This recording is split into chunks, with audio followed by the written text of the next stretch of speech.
আসসালামু আলাইকুম। পবি কিচেনে সবাইকে স্বাগতম। বরাবরের মতো আরও একটা নতুন ভিডিও নিয়ে হাজির হলাম। আমার আজকের ভিডিওতে থাকছে তরমুজের জেলো পুডিং রেসিপি। তরমুজের জেলো পুডিং দেখতে যেমন সুন্দর, খেতেও কিন্তু মাশাআল্লাহ দারুণ টেস্টি। আর এই গরমে ঠান্ডা ঠান্ডা এরকম তরমুজের জেলো পুডিং বানিয়ে দিলে কিন্তু সবাই খেয়ে খুবই খুশি হবে। একেবারে কলিজা ঠান্ডা করার মতো একটা ডেজার্ট। তো চলুন দেখে আসি এটা কিভাবে তৈরি করা যায়। এই তরমুজের জেলো পুডিং তৈরি করার জন্য আমাদের প্রথমে লাগছে তরমুজ। আমি তরমুজগুলো ছোট ছোট টুকরা করে কেটে নিয়েছি।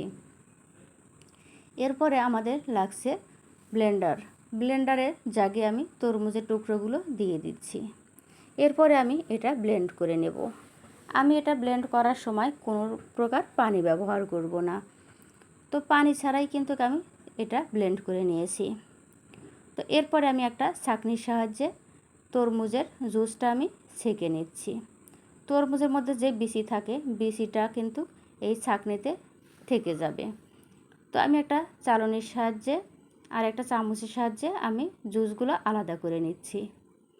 তো এরপরে আমি দিয়ে দিচ্ছি চিনি দিয়ে দিচ্ছি আমি 1/3 কাপ পরিমাণে। চিনিটা অবশ্যই যে যার টেস্ট অনুযায়ী মেশাবেন। তো এরপরে আমি দিয়ে দিলাম আগার আগার পাউডার। আমি 1 চামচ আগার আগার পাউডার দিয়ে ভালোভাবে চামচের সাহায্যে নেড়েচেড়ে মিশিয়ে নিচ্ছি। এরপরে আমি দিয়ে দিচ্ছি রেড ফুড কালার। আপনারা চাইলে কিন্তু ফুড কালারটা ব্যবহার করতে নাও পারেন, তবে ফুড কালার দিলে তরমুজের পুডিংটা দেখতে খুবই ভালো লাগে। তো এরপরে চুলা জ্বালিয়ে আমি 2 থেকে 3 মিনিট রান্না করে নিচ্ছি। এরকম বলক চলে আসলেই আমি এটা নামিয়ে নেব। তো আমি একটা মল্ড নিয়েছি, মল্ডে আমি জুসটা ঢেলে দিচ্ছি। তো এটা ঢেলে আমি নর্মাল টেম্পারেচারে রেখে দেব 1 ঘন্টা এবং ফ্রিজে রাখবো আমি আরও 1 ঘন্টা। তো আমি টোটালি 2 ঘন্টা রেখেছিলাম। 2 ঘন্টা পরে আমি ফিরে আসছি। তো আমি একটা ছুরির সাহায্যে জেলোগুলো কেটে নেব। তো আমি এখানে জেলোগুলো কেটে নিচ্ছি। তো আমি জেলোগুলো স্কোয়ার শেপে কেটে নেব। আপনারা চাইলে কিন্তু যে কোনো শেপে এই জেলোটা কেটে নিতে পারেন। তো আমার এই জেলোগুলো দেখে বুঝতে পারছেন এটা কতটা সফট হয়েছে এবং কতটা সুন্দর হয়েছে। তো আমি এখন এই জেলোগুলো একপাশে রেখে দেব। তো আমি একটা হাতে নিয়ে দেখিয়ে দিচ্ছি। তো এরপরে আমি আবারও চুলাতে চলে আসছি। আমি এখানে 1/2 লিটার দুধ নিয়েছি আর 1/3 কাপ পরিমাণে চিনি দিয়ে দিলাম। দিয়ে দিচ্ছি 1 চা চামচ আগার আগার পাউডার। সবগুলো উপকরণ দিয়ে আমি একসঙ্গে ভালোভাবে চামচের সাহায্যে মিশিয়ে নিচ্ছি। তো এরপরে আমি চুলাতে দিয়ে দিচ্ছি। আমি এই দুধটা 5 থেকে 7 মিনিটের মতো রান্না করে নিয়েছি। তো 5 থেকে 7 মিনিট পরে আমি চলে আসছি।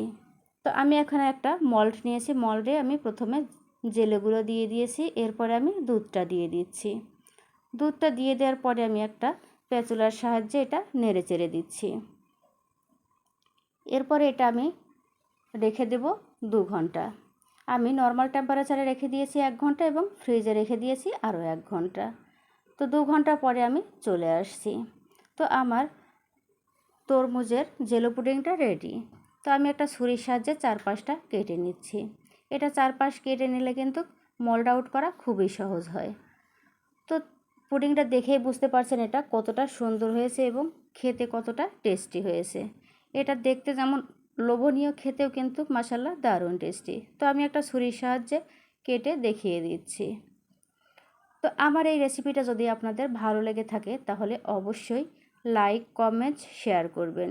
আর এই ভিডিওটা যদি আমার ফেসবুক পেজ থেকে দেখেন তাহলে ফেসবুক পেজটাতে ফলো দিয়ে রাখবেন। আর যদি এই ভিডিওটা আমার ইউটিউব চ্যানেল থেকে দেখেন তাহলে ইউটিউব চ্যানেলটাকে সাবস্ক্রাইব করে রাখবেন পরবর্তী ভিডিওগুলো দেখার জন্য। আল্লাহ হাফেজ।